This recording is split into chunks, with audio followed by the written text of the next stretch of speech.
మనతో కాంగ్రెస్ లీడర్ కూడా join అవ్వబోతున్నారు. So Vijay గారు, మనకి ఎలక్షన్స్ అనేది హార్డ్లీ ఒక 1 month కూడా కాలేదు. తెలంగాణకి అసెంబ్లీ ఎన్నికలు అయిపోయి ఇప్పుడు మళ్ళీ పార్లమెంట్ ఎన్నికల కోసం గేరప్ అవడం అనేది ఎలా ఉంది మూడు ట్రెండ్ అని మీకు అనిపిస్తోంది?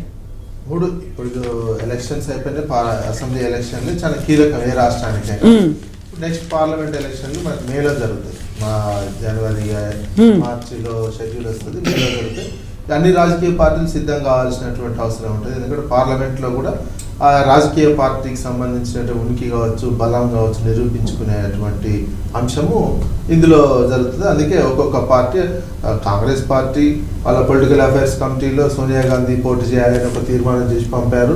అది యాక్సెప్ట్ చేస్తారా లేదు, సోనియా గాంధీ కాదు ప్రియాంక గాంధీ అయినా ఎవరో ఒకరు గాంధీ ఫ్యామిలీ నుంచి నెహ్రూ గాంధీ ఫ్యామిలీ నుంచి ఒకరు ఇక్కడ పోటీ చేయాలనే ఒక ఆలోచన చేస్తున్నట్టు కనిపిస్తుంది. ఎందుకంటే వాళ్ళకి బలం ఉత్సాహం ఉన్నది, మేము అధికారంలోకి వచ్చినాము.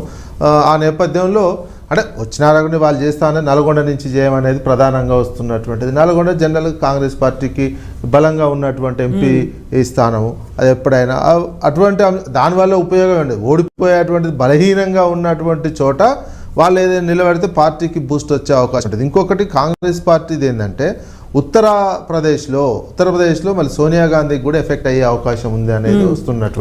మెదక్ సెంటిమెంట్ అంటే ఇందిరాది మెదక్ సెంటిమెంట్ ఉన్నా ఇప్పుడు అక్కడ మెదక్ పోటీ చేద్దామనే ఆలోచన గట్టిగా లేదు. ఎందుకంటే మెదక్లో ఇక్కడ ఉన్నటువంటి పార్టీ బలంగా ఉందనే ఒక అంచనా ఉంది. వాళ్ళకి బలంగా ఉన్నటువంటి సీటు నల్గొండే. దాదాపు ఒక 30-35 సంవత్సరాల నుంచి నల్గొండ సీటు వేరే పార్టీ వాళ్ళు గెలవట్లేదు, కాంగ్రెస్ పార్టీయే గెలుస్తుంది పార్లమెంట్ నియోజకవర్గానికి సంబంధించినటువంటి. అట్లాంటిది వాళ్ళు అట్లాంటిది చూజ్ చేసుకుంటున్నారు తప్ప బలహీనంగా. ఇప్పుడు ఉన్నటువంటి ఉత్తరప్రదేశ్లో ఏమైంది, సోనియా గాంధీ ఓడిపోతుంది. ఎందుకంటే పోయినసారి రాహుల్ గాంధీ ఓడిపోయాడు, మళ్ళీ సార్ సోనియా గాంధీ కూడా ఓడిపోతే మరింత కాంగ్రెస్ పార్టీకి పరువు వద్దనే వాళ్ళు దక్షిణాది మీద పడ్డారు. ఎందుకంటే దక్షిణాదిలో కర్ణాటక, కేరళ, ఇప్పుడు తెలంగాణలో పార్టీ బలంగా ఉన్నటువంటి నేపథ్యంలో దక్షిణాదిలో పోటీ చేయించుదామనే ఒక అంచనా కాంగ్రెస్ పార్టీ చేసి అందుకే పొలిటికల్ అఫైర్స్ కమిటీలో ఆ తీర్మానం చేసినట్టు కనిపిస్తుంది.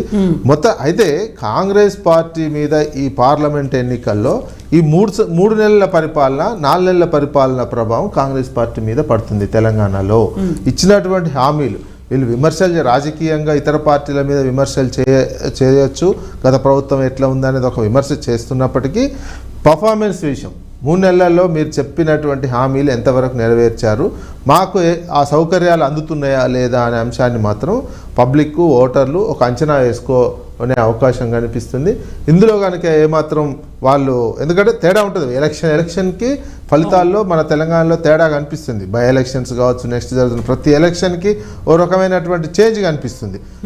అట్లాంటిది ఏదైనా జరిగితే కాంగ్రెస్ పార్టీకి ఎన్ని సీట్లు వస్తాయో చూడాల్సినటువంటి అవసరం ఉంది. ఇక బీఆర్ఎస్ పార్టీకి సంబంధించినటువంటి వాళ్ళు ఇప్పుడే సమీక్షలు చేసుకోవడం, 3వ తారీఖు నుంచి ఒక్కొక్క పార్లమెంట్ నియోజకవర్గం నుంచి పెట్టుకునే ఏర్పాటు బీఆర్ఎస్ పార్టీ చేసుకుంది. అదేవిధంగా బీజేపీ, మరి వీళ్ళు ఎన్ని సీట్లు పోటీ చేస్తారు, బీఆర్ఎస్ పార్టీ అన్ని సీట్లలో పోటీ చేస్తున్నటువంటి క్యాండిడేట్లు ఎవరు ఏంటి అనేది 3వ తారీఖు నుంచి ఆ పార్టీ సమీక్ష చేసుకొని అభ్యర్థులను ప్రకటించి ఒక పకడ్బందీగా ఎన్ని సీట్ల ఫైట్ చేద్దామనే ఒక అంచనాతోటి కనిపిస్తున్నట్టు తెలుస్తుంది. ఇక బీజేపీ కూడా అమిత్ షా ఇన్ఛార్జిగా ఉన్నాడు. ఇప్పుడు పార్లమెంటు వరకు రాష్ట్రానికి అమిత్ షా ఇన్ఛార్జ్ నిన్న వచ్చి 10 సీట్లు టార్గెట్గా పెట్టుకోవడం జరిగింది.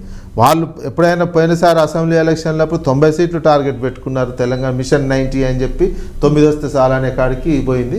ఇప్పుడు ఇది 10 ఉన్నటువంటి దాంట్లో 10 సీట్లు మీరు టార్గెట్గా పెట్టుకోవడం జరుగుతుందనే చెప్పి పార్టీలో ఉన్నటువంటి ప్రధానంగా పార్టీలో విభేదాలు. ఇప్పుడు కరీంనగర్ నుంచి ఈటెల రాజేందర్, అదేవిధంగా బండి సంజయ్ ఇద్దరు పోటీ పడుతున్నటువంటి సిచ్యువేషన్. పార్టీకి సీఎంగా అభ్యర్థిగా ప్రకటించకపోయినా బీసీ అభ్యర్థిగా ఉన్నటువంటి వ్యక్తి పార్టీ మారుతున్నారు, కాంగ్రెస్లో చేరుతున్నారని ఈటెల రాజేందర్ లాంటికి సంబంధించినటువంటి వార్తలు రావడం జరుగుతున్నది. అంటే ఇంకొక నెల రోజులు అయితే జనవరిలో అభ్యర్థులను మొత్తం ప్రకటిస్తామని కూడా బీజేపీ ప్రకటించడం జరుగుతుంది. ఈ నేపథ్యంలో బీజేపీ ఎజెండా ఏముండబోదు? బీజేపీ ఎజెండా 3వసారి అధికారము, రామాలయము, ఈ అంశమే ప్రధానంగా మోడీ ఇమేజీ. ఈ 3 అంశాలే బీజేపీ తీసుకుంటున్నట్టుగా అనిపిస్తుంది తప్ప ఓవరాల్గా మేము రాష్ట్రానికి ఇది ఇచ్చినాం అది ఇచ్చినాం అని చెప్పే అటువంటి పరిస్థితి బీజేపీది కనిపించటం లేదు. ఇక కాంగ్రెస్ పార్టీ అయితే ఈ 3 నెలల్లో చేసే దానికంటే గత ప్రభుత్వం మీద చేసేటువంటి విమర్శలనే టార్గెట్గా అదే అంశాన్ని పార్లమెంట్